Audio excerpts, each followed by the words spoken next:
Hello guys, welcome back to my YouTube channel. आज का हमारा ये प्यारा सा वीडियो लेक्चर बेस्ड है आपके इलेक्ट्रोकेमिस्ट्री के नेक्स्ट वीडियो लेक्चर के ऊपर, जो वीडियो लेक्चर हो जाता है कौन सा, वीडियो लेक्चर 4। इस वीडियो लेक्चर 4 में अगर आप बात करते हो कि ये 4th वीडियो लेक्चर जो अभी मैं पढ़ने जा रहा हूँ ये एनसीईआरटी के लाइन का पहला टॉपिक होगा, बट डजंट मैटर, हम लोग 4th पढ़ रहे हैं, लेकिन आपको बिल्कुल अच्छी तरह समझ में आएगा। आज जो हम लोग बात करेंगे सबसे पहले डिस्कस करेंगे किसके ऊपर, एक सेल के ऊपर जिसको आप कहोगे इलेक्ट्रोकेमिकल सेल। कौन सा सेल है वो? Electrochemical cell. इलेक्ट्रोकेमिकल सेल को आप दूसरे नाम से बुला सकते हो गैल्वेनिक सेल और डैनियल सेल। ये तीनों एक ही चीजें हैं, ऐसी नहीं कि इलेक्ट्रोकेमिकल सेल अलग है, डैनियल सेल अलग है, गैल्वेनिक सेल अलग है, नहीं, तीनों एक चीजें हैं। अब इस चीज को समझने के लिए सबसे पहले आप ये कंसीडर कर लो कि मैंने यहाँ पर दो डिफरेंट सॉल्यूशन लिया है और वो दो डिफरेंट सॉल्यूशन के अंदर ये दो डिफरेंट कंटेनर है, एक कंटेनर ए है और दूसरा कंटेनर बी है। अब इस दो डिफरेंट कंटेनर के अंदर मैं क्या कर रहा हूं कि दो इलेक्ट्रोड्स पुट अप कर दे रहा हूं, एक इलेक्ट्रोड्स और ये दूसरा इलेक्ट्रोड्स। जस्ट आफ्टर इसके अंदर मैं सॉल्यूशन भी डाल रहा हूं, और कौन सा सॉल्यूशन इसे आप पहले समझ लो। ये जो रॉड जिसको डिप किया हमने सॉल्यूशन में, this rod is zinc, they are made up of zinc in the form of solid, यानी इस रॉड के अंदर सिर्फ क्या है, जिंक रॉड है। वैसे ही यहां जो हमने रॉड डिप किया है that is a copper in the form of solid. तो दो इलेक्ट्रोड्स आपने लिया, एक जिंक इलेक्ट्रोड्स और ये कॉपर इलेक्ट्रोड्स। अब एक बात का याद रखना कि अगर जिंक इलेक्ट्रोड्स का इस्तेमाल आपको करना है, जिंक रॉड को आपको डिप करना है, लेकिन किस में, इस सॉल्यूशन में। कौन सा सॉल्यूशन में? वो सॉल्यूशन जिसमें क्या हो, जिंक सल्फेट हो। तो जैसे जिंक सल्फेट आप इस सॉल्यूशन में डालोगे तो जिंक और सल्फेट दोनों डिसोसिएट करेगा। क्या करेगा? डिसोसिएट। और जैसे ये डिसोसिएट करेगा they become zinc ions and sulphate ion.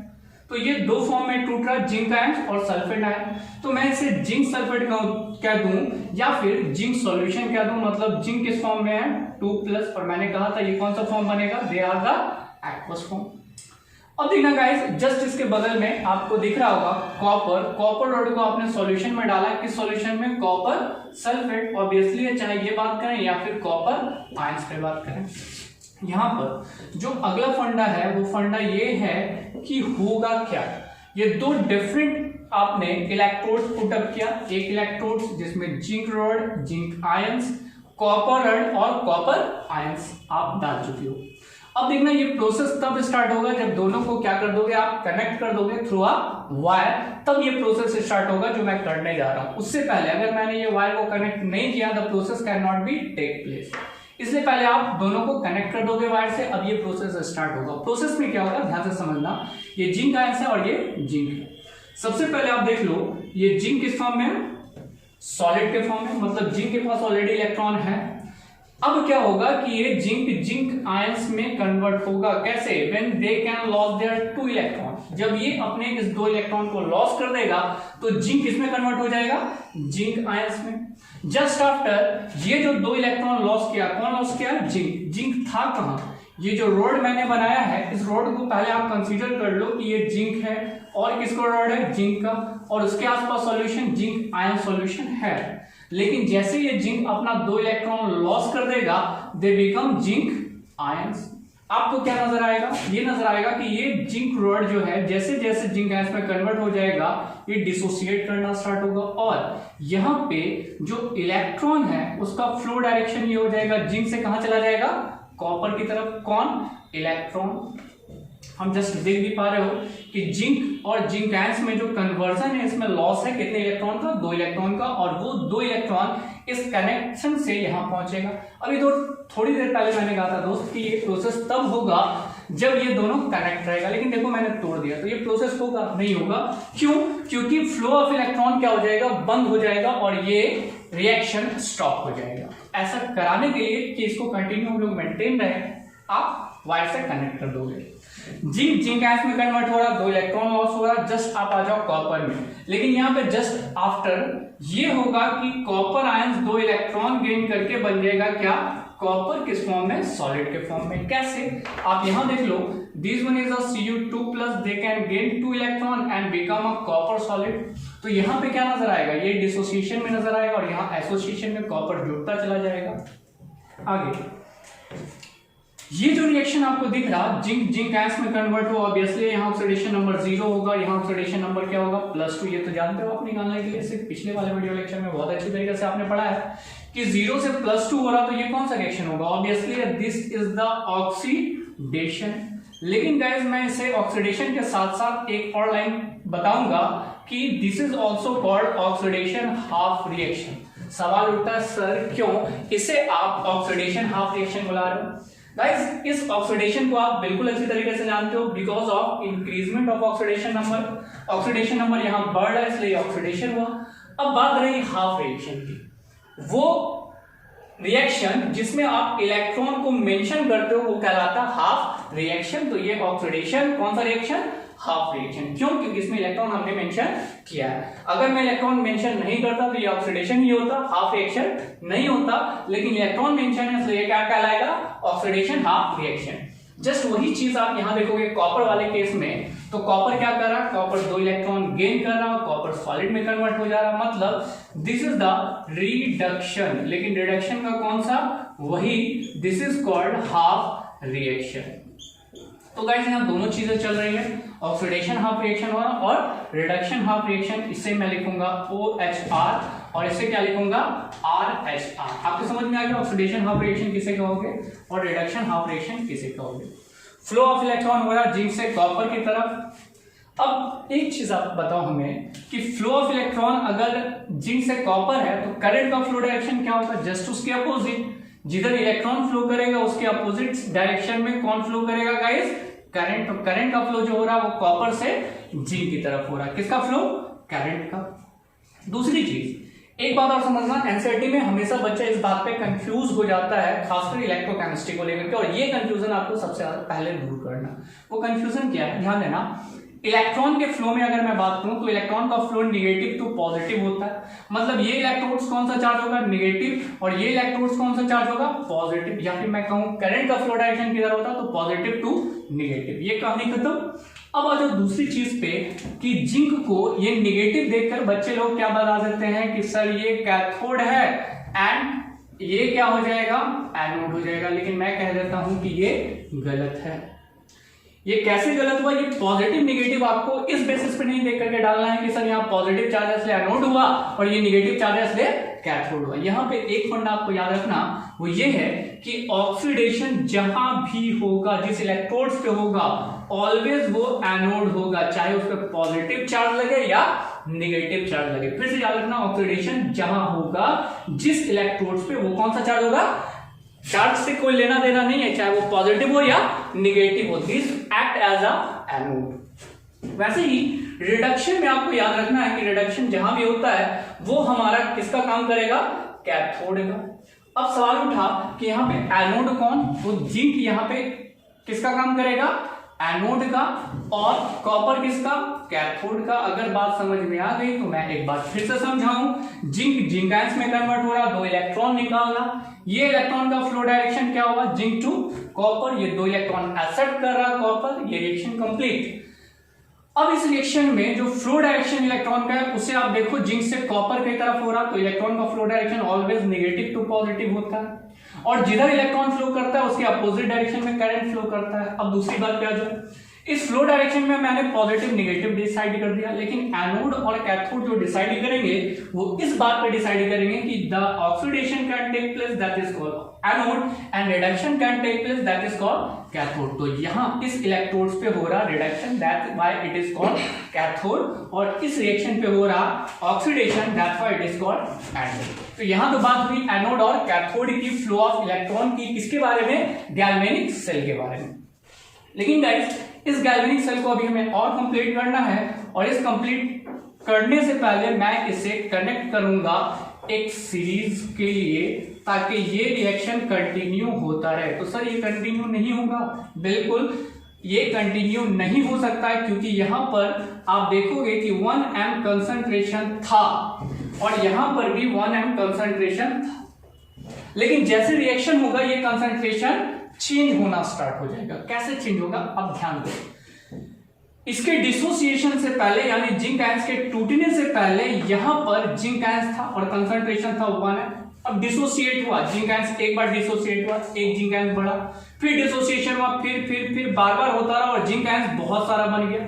तो क्या होगा यहाँ पे, जिंक आयंस का कंसंट्रेशन काफी बढ़ जाएगा, रिएक्शन स्टॉप हो जाएगा।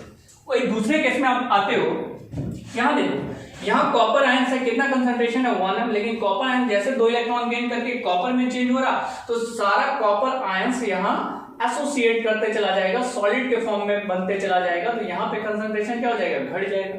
तो कहीं कंसंट्रेशन बढ़ जाएगा, कहीं कंसंट्रेशन घट जाएगा। तो ऐसे केस में कंसंट्रेशन को मेंटेन करने के लिए आप क्या करोगे, इस ब्रिज का इस्तेमाल करोगे। कौन से ब्रिज का, सॉल्ट ब्रिज का इस्तेमाल करोगे, ताकि ये जो कंसंट्रेशन है 1m वो मेंटेन रहे और यहां का भी कंसंट्रेशन मेंटेन रहे। कैसे कंसंट्रेशन मेंटेन करते हैं, इस बात को समझो। इस सॉल्ट ब्रिज के अंदर चाहे तो हम पोटासियम हाइड्रोक्साइड डाल दें या फिर सोडियम क्लोराइड डाल दें। तो सर दोनों में से दोनों डालना है, कोई एक भी रहेगा कहानी चल जाएगा। सॉलिडिफाइड कहलाता है, सॉलिडिफाइड पोटासियम हाइड्रोक्साइड या सॉलिडिफाइड सोडियम क्लोराइड। कैसे, ध्यान से देखना। ये पोटासियम हाइड्रोक्साइड आपने डाला किसके अंदर, सॉल्ट ब्रिज के अंदर, ऐसे समझो आप। और ये पोटासियम हाइड्रोक्साइड अब क्या करेगा, जैसे यहाँ जिंक आयंस बढ़ना स्टार्ट हो जाएगा और दूसरी तरफ क्या हो रहा, कॉपर आयन घटना स्टार्ट हो जाएगा, तो यहाँ पे क्या बढ़ेगा, नेगेटिव आयंस। तो ऐसे केस में इस पॉजिटिव को न्यूट्रलाइज करने के लिए इधर से नेगेटिव चार्ज निकलेगा, that is called hydroxide.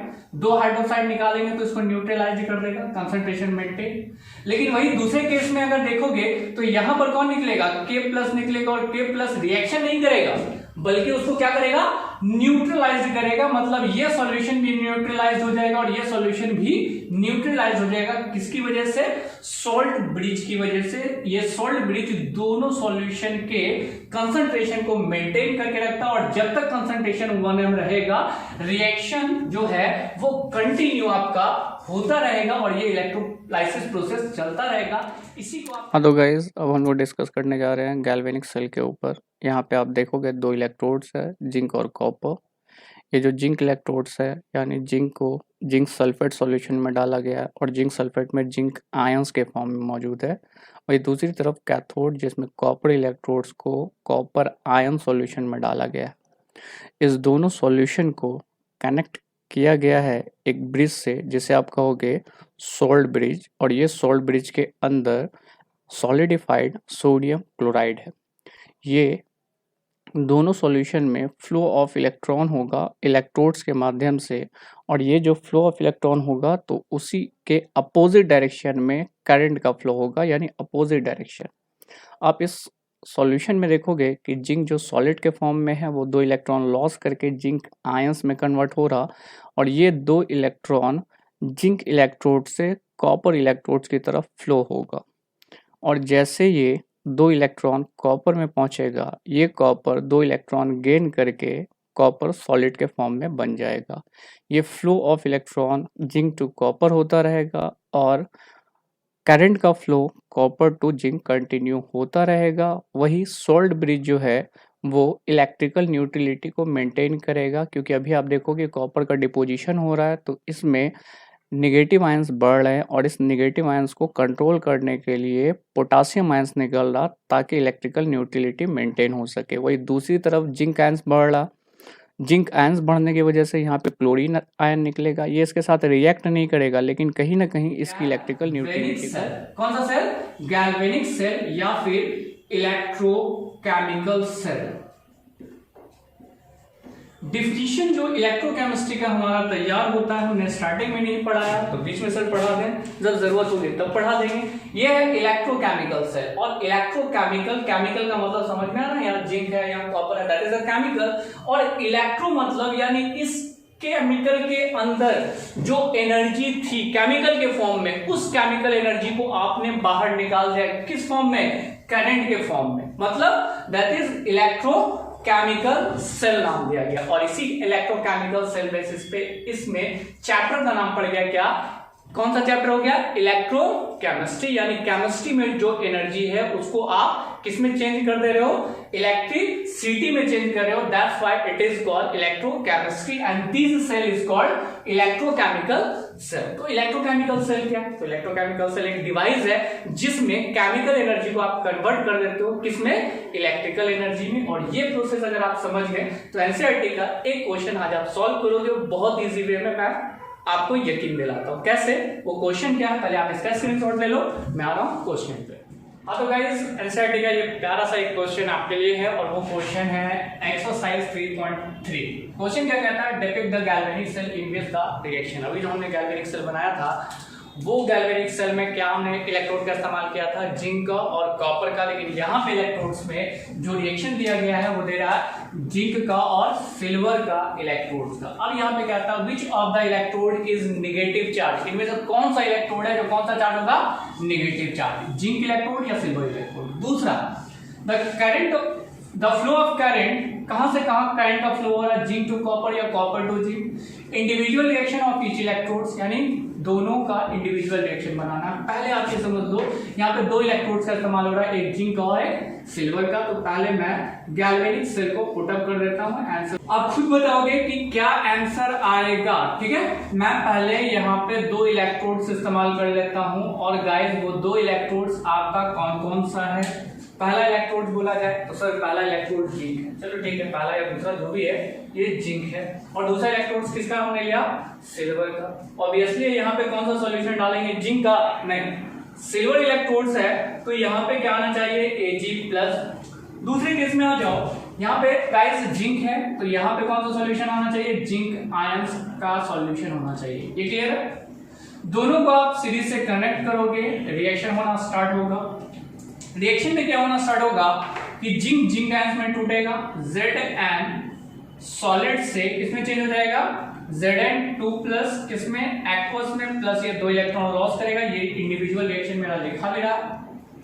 Zinc दो इलेक्ट्रॉन लॉस करेगा और इलेक्ट्रॉन का जो फ्लो होगा वो किधर से किधर होगा? जिंक से सिल्वर की तरफ। क्यों? क्योंकि जिंक जिंक आयंस में टूटा है, किसमें? जिंक आयंस में। और ये जिंक आयंस क्या करेगा? दो इलेक्ट्रॉन लॉस करेगा और ये इलेक्ट्रॉन पहुंचेगा सिल्वर के पास। दूसरे टॉपिक पे आते हैं। अब ये सिल्वर है और ये सिल्वर का रिएक्शन क्या होगा? Ag+। एक प्लस है तो ऑब्वियसली ये एक इलेक्ट्रॉन गेन करेगा, बन जाएगा क्या? Ag। लेकिन गाइस अगर आपको बैलेंस करना है तो बैलेंस करने में एक चीज का ध्यान देना, यहां से कितना इलेक्ट्रॉन जा रहा? 2। तो 2 इलेक्ट्रॉन के लिए आपको क्या करना पड़ेगा? 2 Ag लेना पड़ेगा, यानी बैलेंस हो गया।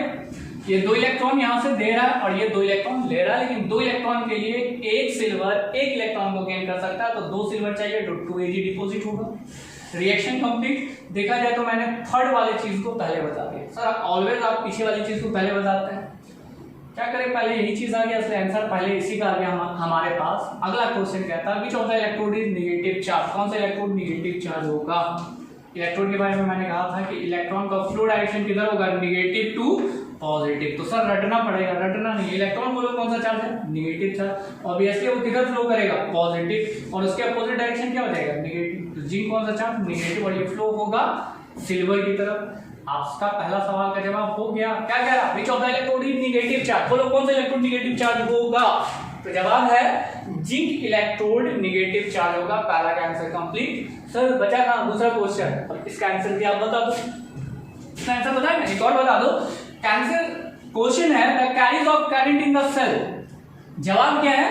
Silver to zinc. क्योंकि इलेक्ट्रॉन का फ्लो अगर जिंक टू सिल्वर है तो करंट का फ्लो क्या होगा? Silver to zinc. This is the flow of current. 3 चीजें आंसर आ गई। पहला सवाल कह रहा था which of the electrode is negative charge. छोड़ना मत, पूरा जवाब लिखिएगा। पहला जवाब में क्या लिखना? Zinc electrode is negative charge. दूसरे बेसिस में कह रहा the carries of current, current का फ्लो किधर है? तो बोलेंगे क्या? Silver to zinc. ये मैंने आपके लिए बनाया था, आप समझ लो, ठीक है। जवाब में यही लिखा है, इतना सही। थर्ड क्या है? थर्ड कहता है individual reaction of each electrodes. एक रिएक्शन ये, एक रिएक्शन ये, दोनों रिएक्शन को इंडिविजुअल इसको आप क्या कहोगे? Oxidation half reaction. और गाइस इसे क्या कहोगे? Reduction half reaction. Question solve, ठीक है। एनसीईआरटी का क्वेश्चन कौन सा सॉल्व हो गया? 3.3। तो आज के लिए हमारा वीडियो लेक्चर यहीं खत्म होता है। नेक्स्ट वीडियो के लिए बने रहिए हमारे साथ। Thank you.